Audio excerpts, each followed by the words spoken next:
The title of our series is Revelation, What You Need to Know. And of course, the subtitle is It's All About Jesus. Yes. The whole book is about Jesus. In fact, it says the revelation of Jesus Christ that God gave him to show his servants what must soon take place. So it's all about Jesus. It's revealing Jesus, Jesus, Jesus on every page, on every verse.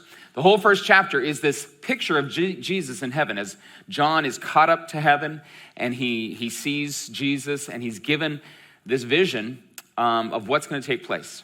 He says the things that are, the things that will be, and the things that are to come. And then he says in chapter 2 and 3, he's writing 7 letters to 7 churches in that area in modern day Turkey. And he's kind of giving them a report card. But those 7 churches also speak of 7 church ages and really tracing through time. And we believe that we're in that last church age prior to the return of Jesus. So chapters 2 and 3 are addressed, Jesus speaking to those 7 churches. In chapter 4, then we go up to heaven. We see the 24 elders. They're worshiping God. We see these crazy creatures. And in chapter 5, we are introduced to the scroll that's the title deed of the earth. And on it are 7 seals. Jesus is the Lamb, and he is the Lamb that was slain from the foundation of the earth back in the garden. He's slain to provide coverings for Adam and Eve. And he basically begins to pop open those seals. And that's where Revelation 6 picks up. Now, timeline-wise, that's just going through the chronology, those first 5, 6 chapters. The 6th chapter begins, he goes through and he opens 6 seals. On the screen, where we have the timeline as it kind of lays out, the 70th week of Daniel is also called the tribulation period. It's that final 7 years prior to ushering in the millennial reign when Jesus comes back on a white horse to rule and reign on the earth. So it's called the 70th week of Daniel because that's what's referred to in the book of Daniel chapter 9. We did a whole series on the book of Daniel. Be sure to check that out. And also as I'm going through this, if some of this you're like, I'm getting lost, we did a lot of messages to break it all down. So you can go through and check out these other messages on Revelation. So the 70th week of Daniel, the 7-year tribulation period, begins with the 7 seals. And you'll see that those seals, most of them are in the first half of the tribulation. We don't know exactly when, like seals 5 and 6, where they break over into the second half of the tribulation. We know that the midpoint of the tribulation is there will be a temple that is built in Jerusalem. And in that temple, they will be doing animal sacrifices like they did previously. But in the midway point of that tribulation, the Antichrist, who's been in power from the beginning of the tribulation, he will basically take authority and say, no, you're going to worship me. I think it's kind of interesting. I didn't read the whole article, but the headline, the United Nations has declared that Israel can't control the Temple Mount. Basically, it's kind of crazy if you know the history in terms of what's happened, but they're demoting Israel. And so that really saying they should have no access to the Temple Mount. The Muslims don't want the Jews there at all on the Temple Mount. So the Antichrist negotiating some type of treaty to be able to build a temple is going to be a work of demonic deception that the world has never seen before. And so that's what is on the horizon. So the midway point, the Antichrist is there, and on the scene, he makes the sacrifice, or he basically puts an image of himself there. That points to the abomination of desolation. God is ticked, and the wrath of God is soon to follow. And so we have the rapture, which we don't know exactly when it is, and we have the trumpet and the bowl judgments, and then you can see at the end Jesus on a white horse and the millennium. On the next screen, we're going to zero in on that second half of the tribulation. Sometime then begins the day of the Lord. The day of the Lord is the period. It's not a single day, but it's a period of time over which God does all the judgments. It includes Jesus, it includes the rapture, and it also includes Jesus coming on the white horse. All of that is the day of the Lord. When you look at the scriptures that talk about the day of the Lord, there are multiple things that happen, and they couldn't have happened in a single day. So it's kind of like, when I say, well, back in my grandfather's day, I'm not referring to a single day, I'm referring to a period of time. And so the day of the Lord is a period of time that encompasses the wrath of God. The Bible says that the church is not appointed to wrath, so we are going to be raptured prior to that, or actually I believe simultaneous. The wrath's going to be, as we're going to be caught up and the wrath starts. I believe it's probably going to be the same day that it's all going to unravel. Now, Pastor Dave and I believe that this is taking place during the second half of the tribulation, that the wrath of God is being poured out, that the rapture happens right before it, and our other verse that, a big support of that, because there's a lot of folks that are pre-tribbers that believe that the rapture happens before the tribulation, and God bless you, I hope you're right. But we, from 2 Thessalonians 2, where it says that that day, speaking of the rapture, will not come until the falling away comes first and the man of sin is revealed. And so that's why we believe the Antichrist will be revealed prior to the rapture. So we did a whole bunch of messages on that. I did it in about 7 minutes. So, okay. Now you're caught up. You're not caught up completely. So chapter 6 is the 6 seals, and he pops off those 6 seals. The first 4 seals are the 4 horsemen. And the first horseman is the Antichrist, which, we talked about the Antichrist appearing either prior to the tribulation or right at the beginning of the tribulation.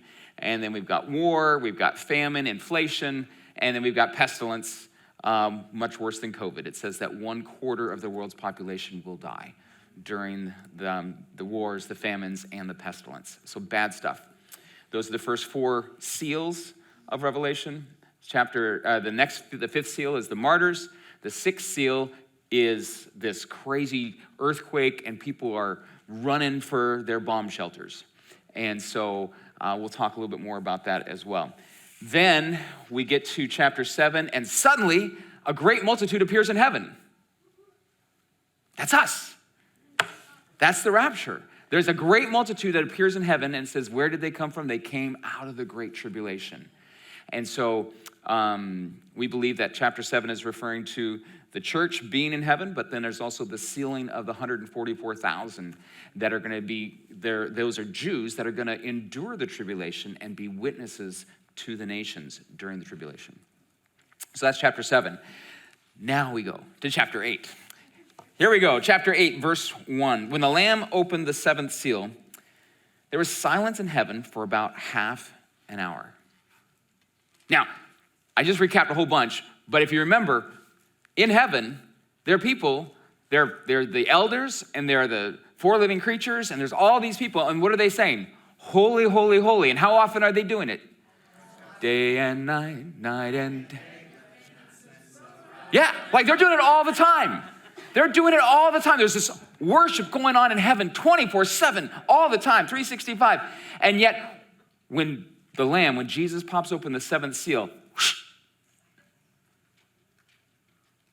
everybody just stops. It's like something big is about to happen. Silence is scary. We live in a world that hates silence. We have constantly, whether it's YouTube or Netflix or, I remember as a kid, my family, I didn't like silence, so as soon as I came home, I turned the TV on. I didn't watch it, I just turned the TV on, just so I had the noise in the background, because a quiet house is scary. How about a quiet life? Most of us never quiet our life down because we're too afraid of it. Even now, if we were just to have a moment of silence, you'd think somebody died. No, a moment of silence just to really sit and be in the presence of the Lord and say, God, speak. Let's just do that for a moment. Just for a minute. Okay. What did you notice? Did you hear the AC? Did you notice people kind of fidgeting? Like, oh, this is uncomfortable. I noticed that it was much quieter than my house. Got 4 young kids. It's funny, one day I went and I shut off the power to the house. Pastor Michael and I were talking. And so I just shut off the power to the house, and I went in the house, everybody's like, it's so quiet. Because we're used to hearing the AC, we're used to hearing the refrigerator, and when all that shut off, it was like it was creepy, and I was like, yes. Actually, prior to even reading this passage, the last couple of weeks, I was reading messages about white noise, and we use white noise to block out things, and some people may use that to help them sleep. But the studies are showing that long-term use of white noise is actually destructive because it causes, even though your brain checks it out, your brain still is kind of holding that in your head that there's something going on. Shh. Versus silence, pure silence, your mind can begin to relax. But as long as there's shh going on, your mind's not totally relaxing. Now, you may have the shh because you're trying to get rid of all the other noises. I understand that. But it's one of those things that we need silence. We need silence. And part of the message I was going to share on Sunday that I didn't get to share with you, I'm going to share with you now, is over and over again, the scriptures talk about being silent before the Lord.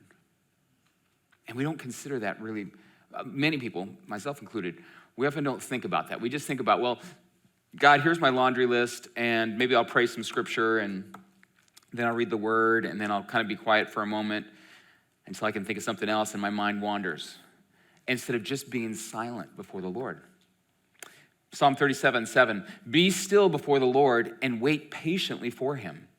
Fret not yourself over the one who prospers in his way, over the man who carries out evil devices. Still before the Lord. Stop.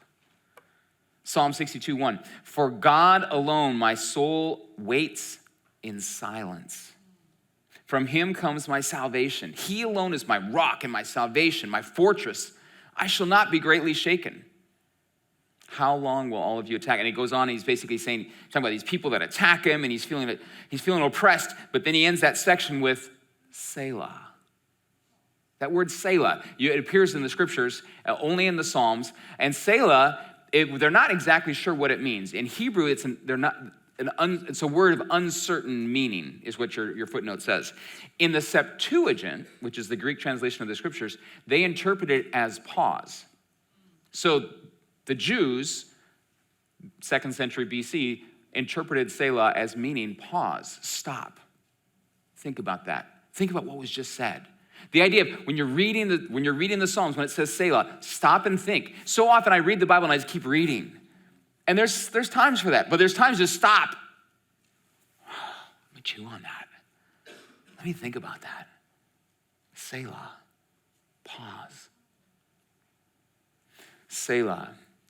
Verse 5, for God alone, O my soul, wait in silence, for my hope is from him.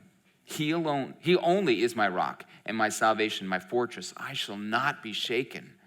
On God rests my salvation and my glory, my rock, my mighty rock, my refuge is God. If you're feeling shaken, if you're feeling out of sorts, maybe you need to just be silent before the Lord and stop and say, okay, Lord. Of course, probably the most famous verse regarding this is Psalm 46:10. Be still and know that I am God. There's something that kind of what that verse is saying. If you're always busy, you probably don't realize that he's God because you're thinking that you're God because you need to be busy. You're God because you need to get it done because if it's going to be, it's up to me. Ain't true. Cease. That another translation of that is cease striving and know that I'm God. I don't think it's as poetic as be still, but the idea is the same. We need to sit. We need to sit in his presence. Now, there's some in the church today that are doing that, and then they're doing some new age things, incorporating with that. It's not what I'm promoting. That's not what I'm pushing at all. I'm just saying we need to stop and be silent before the Lord and sit. And let your mind sit. Too often, our mind zzz, and as soon as we pray one thing, and then I'm like, okay, Lord, and then I'll just be quiet for a moment, and then my mind is wandering. My mind's not focused on the Lord. My mind is just wandering. And I come back, I'm like, Lord, I just want to sit in your presence. And I find that when I do that, my heart rate goes down, my blood pressure goes down, my stress goes down. Why don't I do this more? Because I'm scared of the silence too. We need to cease striving. We need to be still and know that he's God. So, Revelation 8:1, when the Lamb opened the seventh seal, there was silence in heaven for about half an hour. And then I saw the 7 angels who stand before God, and 7 trumpets were given to them. These 7 trumpets are announcing, declaring God's wrath. We're going to find out the wrath of God is about to be poured out. And so God is trumpeting it. He's heralding it, saying, warning, warning, warning. And the whole purpose of the wrath of God is not because God's angry and he's had enough. The purpose of the wrath of God is to try to get people to repent. The whole purpose of the wrath of God is to demonstrate the love of God. If people would simply turn, he says, I'll receive you. If you turn from your sin, you can be forgiven. And that's what he's trying to do. He's trying to wake up. It's kind of like you've got somebody and you're kind of shake them and wake them.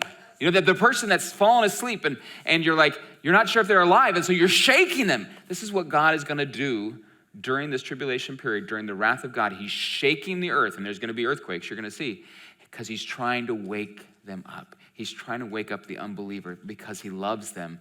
And he desires that none should perish, but that also come to eternal life. We need to constantly remember that and see this passage through that lens. So, Revelation 8:3. And another angel came and stood at the altar with a golden censer, and he was given much incense to offer with the prayers of all the saints on the golden altar before the throne. And the smoke of the incense, with the prayers of the saints, rose before God from the hand of the angel. Then the angel took the censer and filled it with fire from the altar and threw it to the earth, threw it on the earth, and there were peals of thunder, rumblings, flashes of lightning, and an earthquake. Okay, wow. So we're in heaven. We see this silence in heaven for half an hour. Everybody's just sitting, waiting. What's going to happen next? And there's this angel that appears to offer much incense, it says, with a golden censer. Now, if you think about incense, you know, if you maybe had a Catholic background or Orthodox, they would use incense and they would kind of fling it as they would go through the church sanctuary, and it would create this aroma that would go through whether it's frankincense or myrrh or the different types of incense. And so this was a golden censer. They would put some incense in, and they would take some fire that would go in the incense, and that would cause the incense to burn. This one, incense is always a representation of prayers of the saints. In fact, in the temple, in the tabernacle and in the temple, there was the bronze altar, which is where the sacrifice was made. But next to the Holy of Holies, and depending on where you're reading and what part of the scriptures, possibly even inside the Holy of Holies, was the golden altar, which was a smaller altar.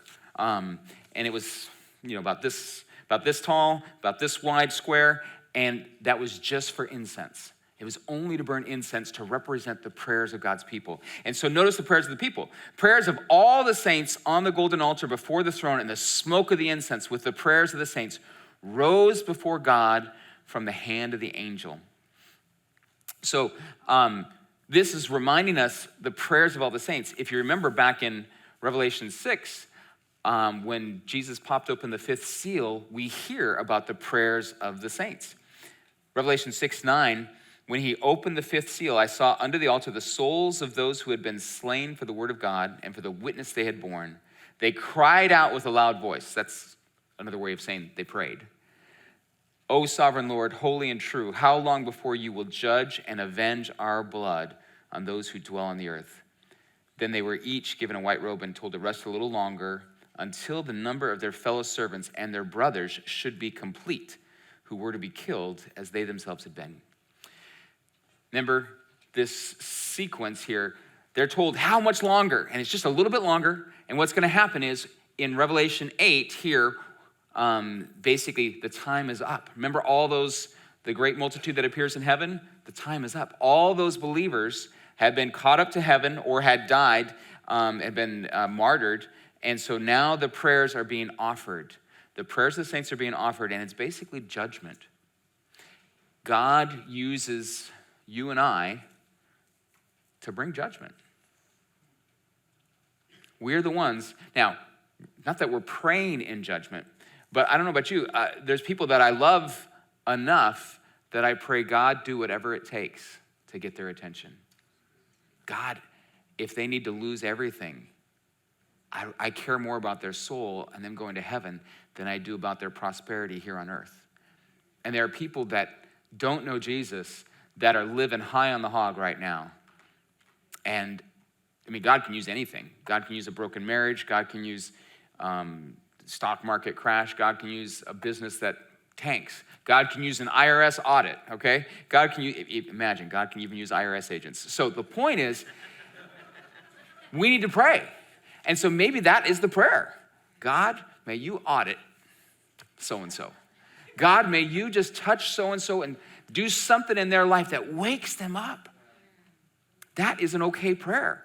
That's a loving prayer. It doesn't sound loving. It doesn't sound loving because you're not praying for me to be rich and healthy, wealthy, and wise. No, I'm praying for the most important thing, for your soul to come to know Jesus. I'm praying that whatever it takes. The saints here are praying, and they're praying for judgment, but they're praying for people to come to know faith. And if we're in heaven and our loved ones are left behind, we're praying for them. We're praying, God, touch them. Open their eyes. Open their eyes. This week, we begin week 777. And it's 7 days of pressing into the Lord, believing God for miracles, believing God to break strongholds. If you need a great passage to read, is Isaiah 58. Is this not the fast that I've chosen to set the oppressed free? And so read through that passage, pray, ask the Lord how you're to be involved. Week 777 begins this Sunday at 7. All right, Revelation 6, verse 9. So when he opened we just read that. So then we got the great persecution, the prayers of the saints, initiate the trumpet judgments. Notice Revelation 8:5. Then the angel took the censer and filled it with fire from the altar and threw it on the earth. And there were peals of thunder, rumblings, flashes of lightning, and an earthquake. Now, so the prayers are offered. There's worship that takes place. The angel takes the prayers, he takes the censer, and he throws it down to the earth. There's a judgment that's taking place. Now, this is interesting. There's peals of thunder, rumblings, flashes of lightning, and an earthquake. That could just be normal. But I want to show you a little video of something that would do the same thing.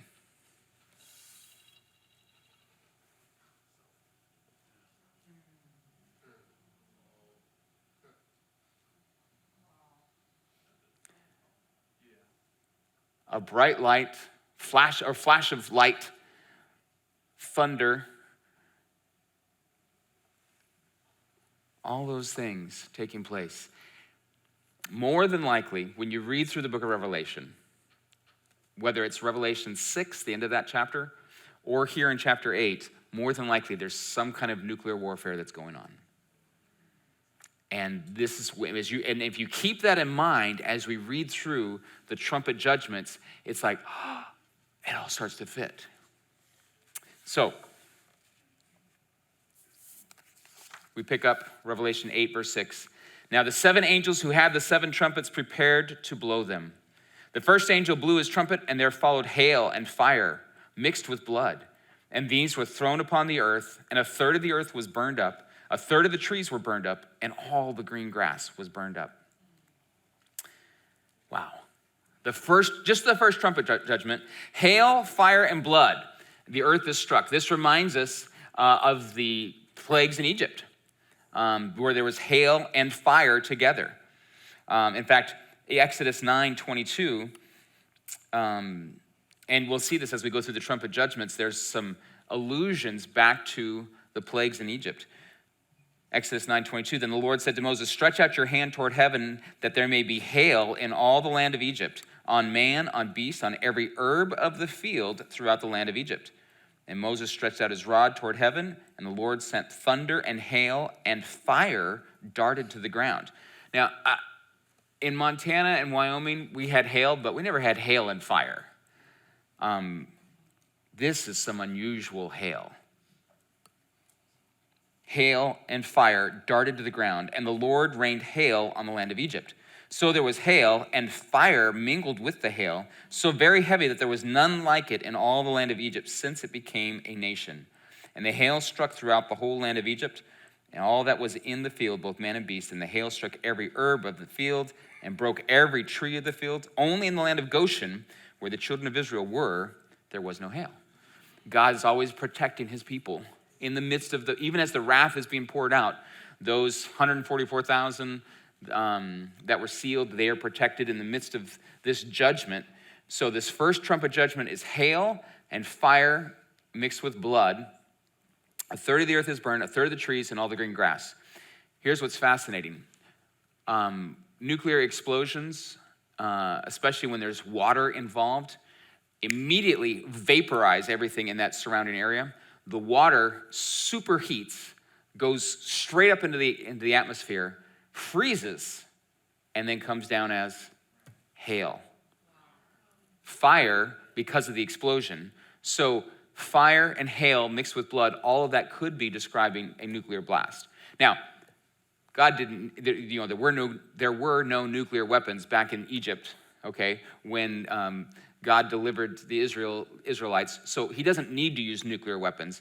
But I just throw that out because it could be part of what God is using to bring these trumpet judgments about. So hail and fire mixed with blood. And notice what's affected. This first judgment is a third of the earth is burned, a third of the trees, and all the green grass. We don't know whether this is saying of all the world or if this is of a certain area or a certain region. But it is a judgment. And just like the judgment upon Egypt, all 10 of the plagues were judgments upon idols that they worshiped. This too is a judgment, as a judgment on the earth, is something that the people worship. All the green grass, all the green, the tree, a third of the trees and a third of the earth being burned up. There's a definite power that's being shown here, but a destruction that's being shown here. Revelation 8, verse 8. The second angel blew his trumpet, and something like a great mountain burning with fire was thrown into the sea. And a third of the sea became blood. A third of the living creatures in the sea died, and a third of the ships were destroyed. Okay, so the second trumpet judgment is a volcano or a meteor, something that says like a great mountain. That means it wasn't a great mountain, but it was something like a great mountain. On some of the videos that you can find online, when it hits the water, it comes up and it looks like a mountain. It looks like this huge mountain. Now, this one says that its mountain is thrown into the sea. We don't know exactly, but once again, God can do whatever he wants. Burning with fire, it could be asteroid, meteor, comet, something like that that's coming into the earth, and it affects a third of the sea. Now, this is the salt water. A third of the sea becomes blood, a third of the living creatures, and a third of the ships. Now,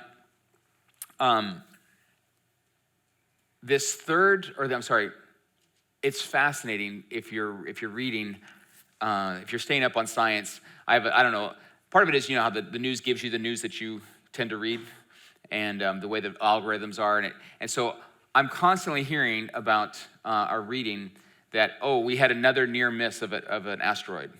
An asteroid that was, 500-pound asteroid that passed 200,000 miles from the Earth. So that was further away than the moon, but in astronomical terms, that's pretty close. Because a small asteroid hitting the Earth would cause incredible damage.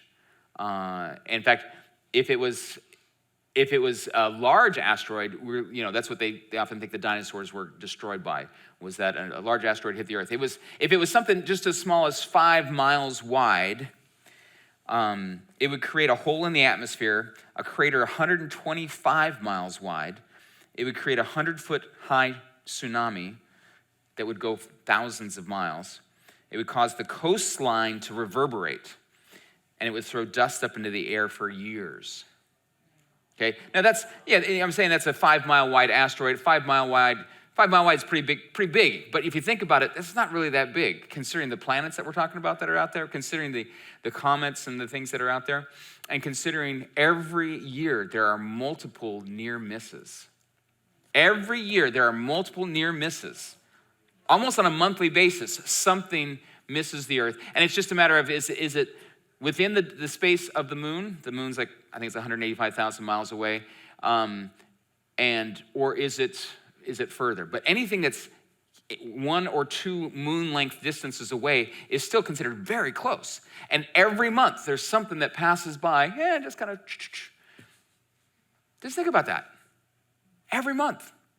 And we have evidence that they've hit in the past. There's a huge crater in Arizona, and there's other craters, and so it's not surprising. God could say, and the other thing is, sometimes we don't see them coming. You know, you may have seen those movies, Sudden Impact, or there's Armageddon, the movies that we are going to go solve the world's problems, and that we're going to send a team up into space, and they're going to go blow up the asteroid, right? That's going to destroy the Earth, if you've seen those movies. And last year, the DART project, if you're familiar with the DART project, NASA had a project where they literally sent spacecraft into space in order to hit, their goal was to hit an asteroid and see if they could hit it, and second, if they could deflect it and move it off course. That was the sole purpose of their mission, because they knew they're going to have to do it someday. Think about that. NASA's already preparing for this. The problem is that simple thing that they did took years of planning. Sometimes we don't know until the day that it happens because some of these things are so small. Even something that was the size of this room, which is still a pretty big rock, if it hit the earth, would cause huge damage. Huge. And yet, that's not that big, and so the result is we don't see it coming.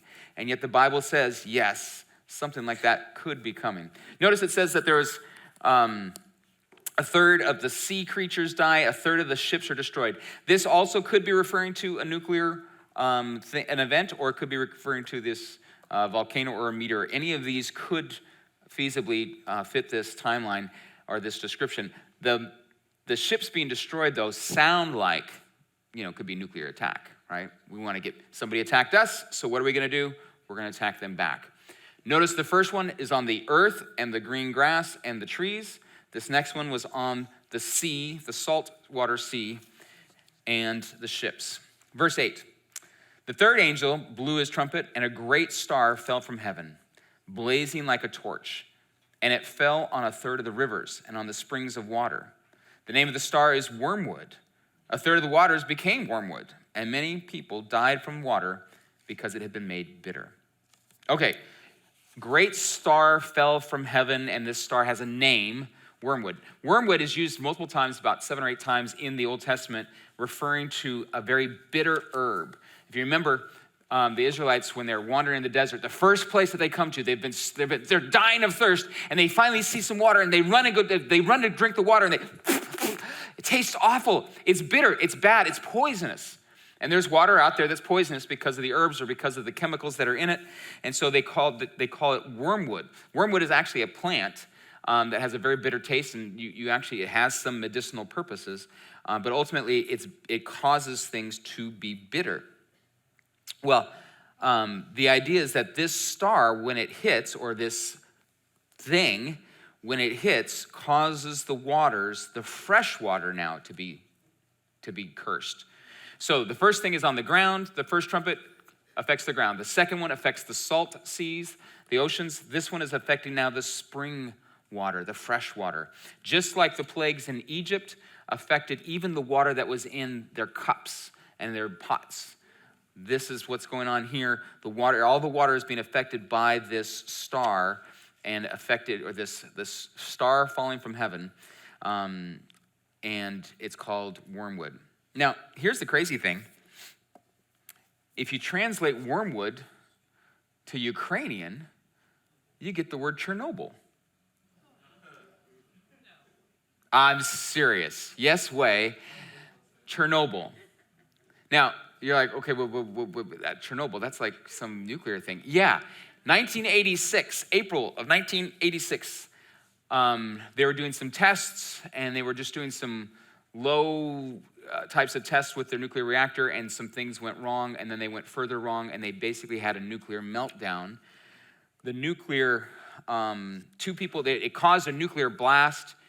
2 people died from the nuclear blast. They had hundreds of people come to do the response to try to help clean it and contain it. 28 of those people died from radioactive poisoning, and hundreds of people died within months and years following. They actually called it a sarcophagus. They created basically a concrete tomb to entomb this whole radioactive mess. It took about 5 months for them to do that. And today, and we are, 37 years, thank you, past the date, and the temperature inside that sarcophagus is close to 400 degrees Fahrenheit still. Nuclear stuff burns a long time. 400 degrees. Now, the nuclear fallout from that is fascinating, because the way the winds were blowing, it was actually blowing northwest. And we've seen Ukraine in the news, obviously the whole last year, and Chernobyl's been brought up. And so here's some pictures of some of the fallout from that. Lots of animals that were born immediately after that with birth defects, mutations. Many of those that I saw in the pictures were of additional appendages, additional legs and arms. And so you can see Bambi here, and this cow thing there, with extra arms, but lots of just strange things. Now, here's the fascinating thing. They've created a containment area called the exclusion zone, and there's not supposed to be any people there. There's some people that still stayed, but that exclusion zone now is thriving with life here some 37 years later. But initially afterwards, lots of radioactive material. Actually, if you look at the map, go back to that screen. In the map, the blowout here where it says Chernobyl reactor in Kyiv, Kyiv is almost directly south, and it was downriver.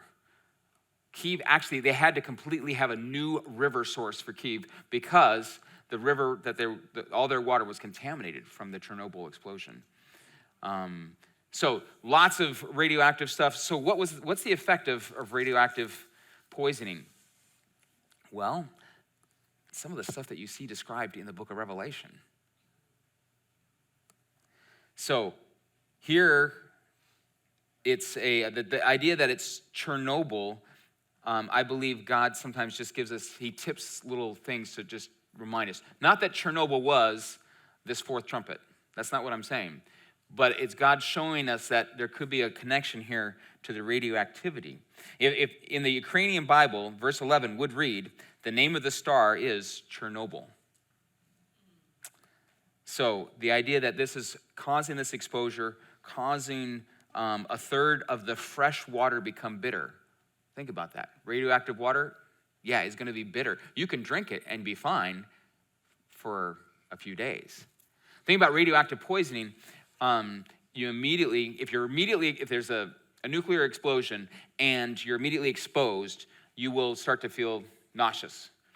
And depending on how close you are to the blast zone and so forth, you'll feel nauseous, and you just may feel nauseous for a couple days, but it may start to affect your digestive organs, the thyroid and others, and people die within a week or 2 or 3 weeks, depending on how close they are to the exposure. And some of the descriptions, once again, are some of the things that we see here in the book of Revelation. So it says it affected a third of the waters became wormwood, and many people died from the water because it had been made bitter. Seems to fit. Going on, Revelation 8, verse 12. The fourth angel blew his trumpet, and a third of the sun was struck, and a third of the moon, and a third of the stars, so that a third of their light might be darkened, and a third of the day might be kept from shining, and likewise a third of the night.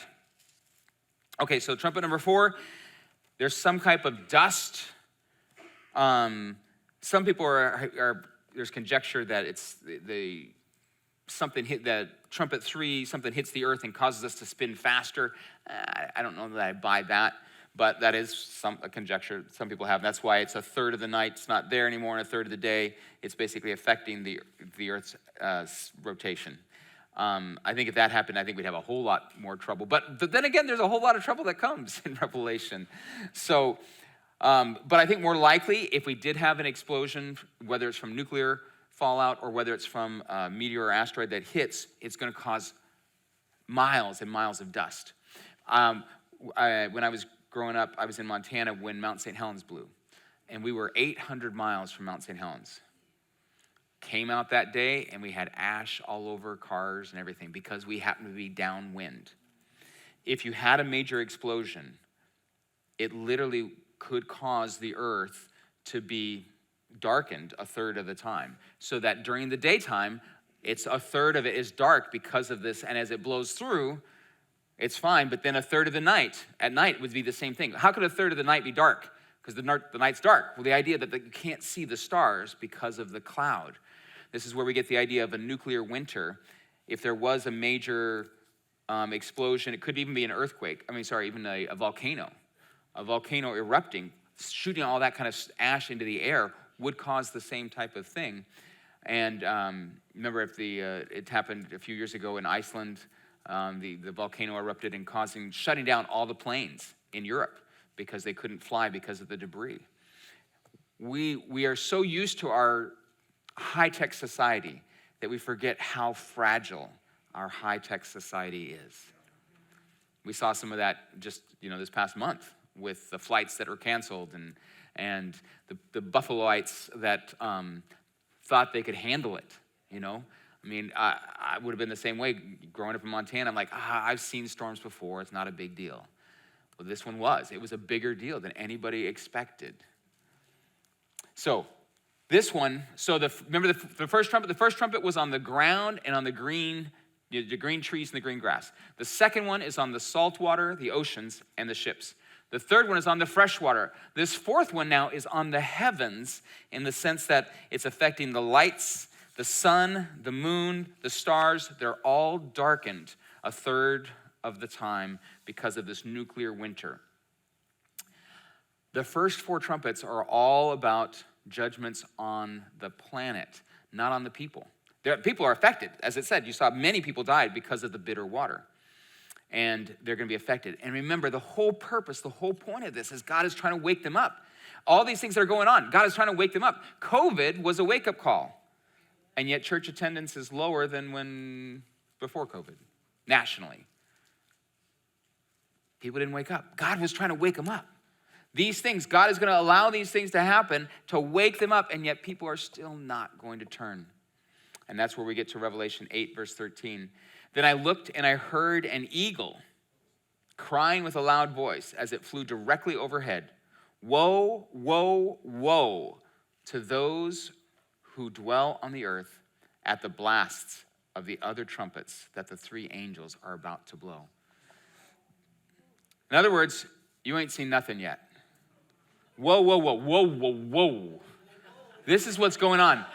Now, the idea of woe is not a word that we use. It's a word that really means turmoil. It means terror. Could be another translation. Terror, terror, terror. That's what it means. God is warning. You ain't seen nothing. And it's going to come on. And the next three angels that are about to blow, the judgments are going to be actually on people. The effects are going to be on the Antichrist, those that take the mark of the beast. And we're going to see that. We're going to go save that for next time in chapter 9 because it's way too much to get into tonight. Plus, I got to keep you coming back for more, right? Yes. Chapter 9 gets into some pretty crazy things. And so I encourage you to read through it, to pray through chapter 9. But ultimately, what we need to be thinking about, knowing that this is what's coming, and knowing that we have people, neighbors, family members, friends, coworkers that don't know Jesus. We don't want them to go through this. We don't want them to experience this. So what's the Lord calling us to do? He's calling us to make our life right, get our life right with God, right? But also he's calling us to be a witness. To be, well, I think, honestly, to have our hearts broken over this stuff. Not to scare the hell out of you, but to scare you into realizing, wow, this is serious, and that I need to be God focused. I need to be focused on kingdom things. As I think about 2023, you may have your New Year's resolutions, and those may be fine and dandy, and maybe you spent some time examining yourself, as Pastor Norm was encouraging. Great. What's the Lord calling you to? Who is the Lord calling you to pray for this year? Do you have a prayer list? Do you have people on your prayer list that you are praying for every day to come to know Jesus? Do you have family members? Or do you kind of pray for them when you think about them? Because the whole point of reading this should cause us to be an urgency. So what I want to do is, what I want us to do is to close out tonight is just to gather in twos. You can go to 3 if you're really wanting to be rebellious. But pray and just say, you know what, I want to pray for my friend, and you name him, and then just begin to pray. You don't need to tell them the whole story. The whole point that right now, we want to be a house of prayer, and so we want to be praying for people that they don't experience what we just read about. Amen?